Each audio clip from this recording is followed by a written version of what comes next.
Welcome to our channel. Today we how to log into Okta Verify for secure workforce access, beginner guide step by step clearly.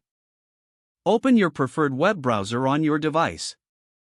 In the address bar, type in the URL for your organization's Okta login page. Press enter to load the page. Once the page has loaded, you will see the Okta login form. Locate the field labeled username and click on it. Enter your username associated with your Okta account.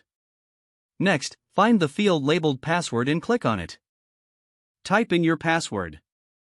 After entering your username and password, look for the sign in button and click on it. If your organization uses multi-factor authentication, you will be prompted to verify your identity. Open the Okta Verify app on your mobile device. In the app, you should see a prompt for verification.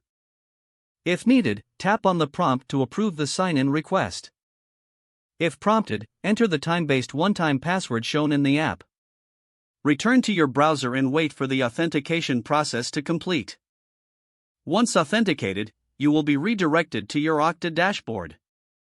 Here, you can access the applications and resources available to you. Congratulations, you are now logged into Okta Verify for secure workforce access. If the page does not load, refresh the browser or try again in a private or incognito window.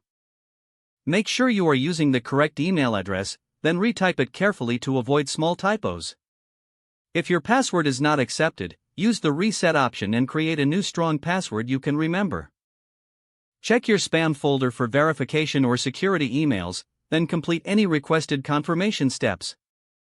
Enable two-factor authentication if available to improve account security and reduce unauthorized access risk.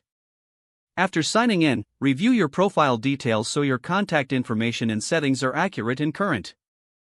If you see an error message, note it down and try again after restarting your device and internet connection. Log out when you finish, especially on shared devices, to keep your account and payment information secure. If the page does not load, refresh the browser or try again in a private or incognito window. Make sure you are using the correct email address, then retype it carefully to avoid small typos. Don't forget to like this video and subscribe to our channel for more step-by-step tech guides.